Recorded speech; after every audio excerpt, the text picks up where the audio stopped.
Lo que ven en pantalla es el fósil de una de las tortugas más grandes que vivió en el planeta Tierra entre 5 y 10 millones de años atrás y que fue descubierto en Sudamérica. Un reptil del tamaño aproximado de un automóvil de unos 4 metros de longitud con un peso de más de 1 tonelada. El fósil fue hallado entre el desierto colombiano de Tatacoa y la región de Urumaco en Venezuela. Vamos a hablar de este impresionante espécimen.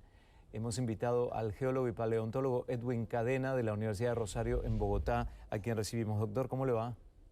Muchas gracias por invitarme, Guillermo. Un placer estar con ustedes. A ver, si es cierto lo que deduje mientras leía la introducción. La ausencia de agua es probablemente uno de los factores muy importantes porque es un desierto para lograr esta preservación, ¿o no?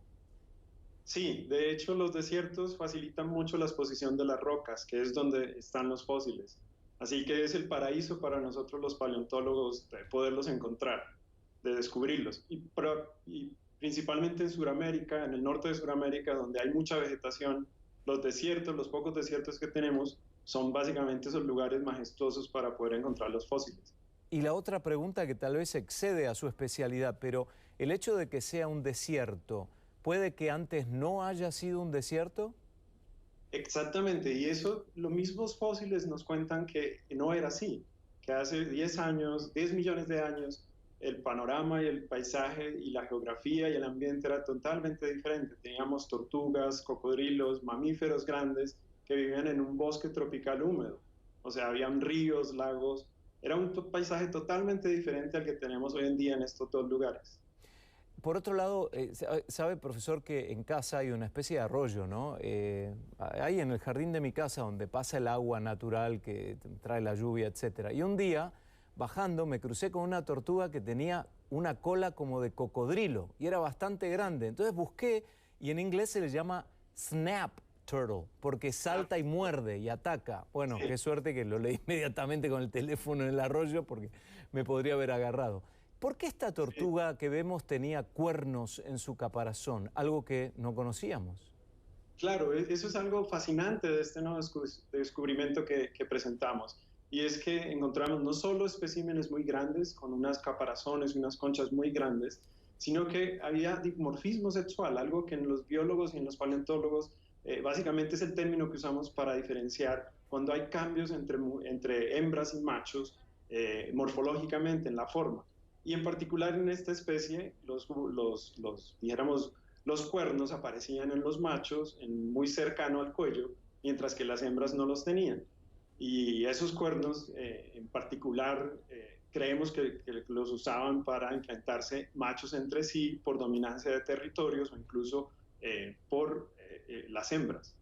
¿Fue un descubrimiento casual o en realidad ustedes venían trabajando el área?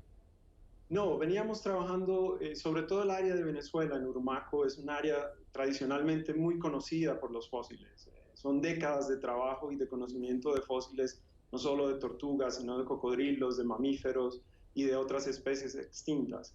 Y al igual también en la Tatacoa, pero en particular en la Tatacoa nunca habíamos encontrado, en Colombia, nunca habíamos encontrado estos especímenes tan grandes, y esta especie en particular, Stupendemis geográficos. Así que fue un hallazgo bastante interesante para la paleontología de Colombia y poder conectar Venezuela y Colombia dentro de una misma especie. Y la paleontología histórica nos dice que esta es la tortuga más grande de la que se tenga noticias, ¿o es una exageración?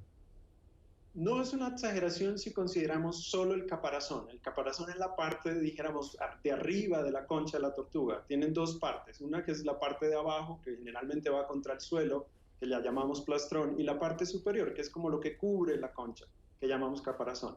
Ese caparazón que encontramos en Venezuela mide más o menos 2,86 metros. Es sin duda alguna el caparazón más grande que ha existido.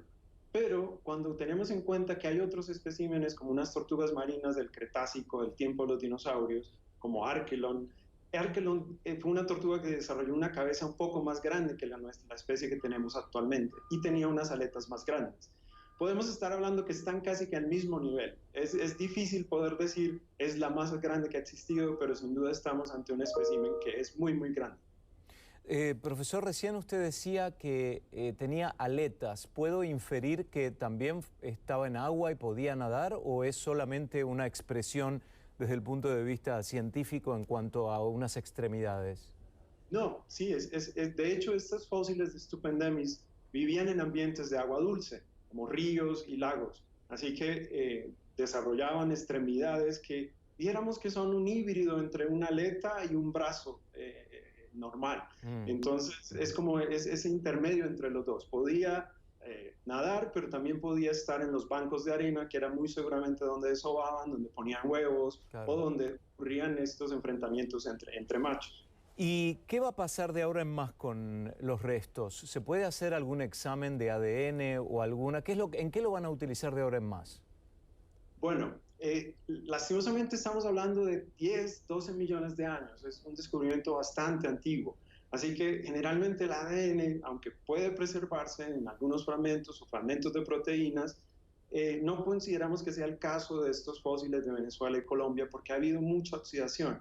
Entonces esa oxidación básicamente rompe la estructura molecular de estas proteínas y ADN y no permite que se preserven en tanto tiempo. Pero yo creo que lo que viene ahora, más adelante, lo que queremos hacer es más unas reconstrucciones, hacer tomografías, hacer unos diseños de redes neuronales en las cuales podemos entender mejor la forma de estos especímenes.